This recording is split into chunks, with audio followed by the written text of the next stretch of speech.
Yeah, maybe. Let's go on to James in Hawaii. James, you're talking to Eric and V. How you doing? Hi, good morning. I'm doing wonderful. Thank you for taking my call. Absolutely. What did you want to talk about? Unfortunately, I'm one of those non-theists that you guys are griping about, but I can pretend to be a theist if you want. Nope. That would be incredibly dishonest. Nope. How come snakes don't learn to talk no more, huh, scientists? Okay. What did you want to ask about? My question. Yeah. Well, I wanted to ask, since you guys get a plethora of all of these theists, these people who come and they insult you, they throw all this vitriol at you, and I want to know, first of all, you guys are wonderful people, but how do you have the patience to deal with it? It must be taxing on you to be insulted by strangers every Sunday. So, what I've found is over time you cultivate a community, and the community that we've been able to cultivate is not that insulting. Yeah, we've actually, we do have those calls on occasion, and there are definitely angry ones. But I think that Talk Heathen especially doesn't necessarily go the nasty vitriol route as much. Yeah. You don't get as much crazies as Matt Dillahunty. No, there's a different AXP crowd that knows that they're going to get a different kind of response. So here we just go, well, let's listen to you, and if you're not listening back, we're just going to hang up on you. Have you seen the movie Coco?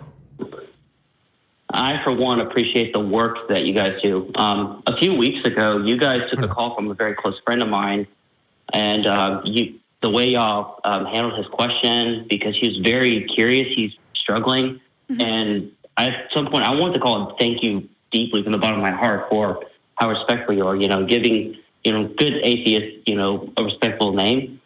Cheers to that. Awesome. Love that. I just wanted to ask you, have you seen the movie Coco? I have not. Okay, well, that's fine, because there are probably people who are watching I've seen a Korean film called Coco, but I don't think that's what you're talking about. Nope, probably not. No, it's an animated film, and there's this, spoilers, if you don't want to hear about what happens at the end of Coco, speed up about 2 minutes. At the end... James, do you mind if we spoil Coco for you? James doesn't have a choice. So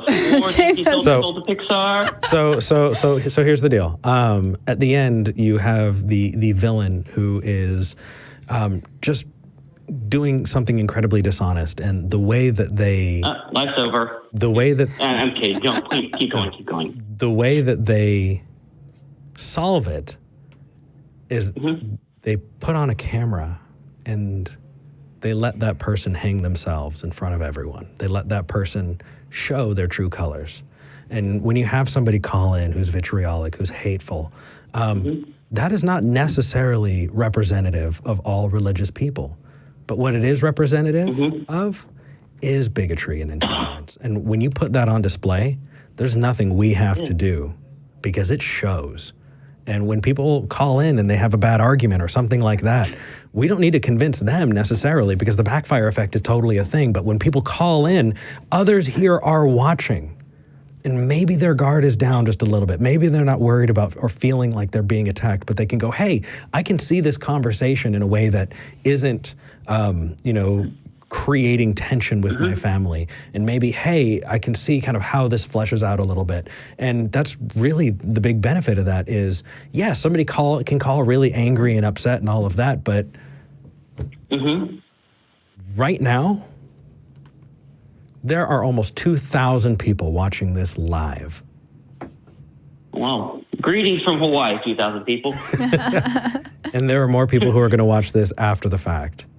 And if those people can see and can go, hey, you know what? That's just like my church elder. Oh my gosh, that's exactly what I had to deal with. It's this bonding moment. It's this time when we can sit together and go, holy crap, you had that experience too? It's wonderful. When they have that mirroring effect, like when they see how someone's acting and they go, wait, is this what I look like? Yes. Shit.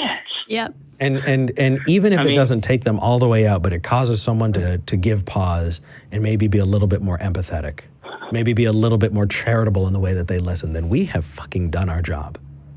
Oh, crap. Yeah. I mean, I've never really heard of anyone who's like oh my God, that person reflective made me look like an asshole.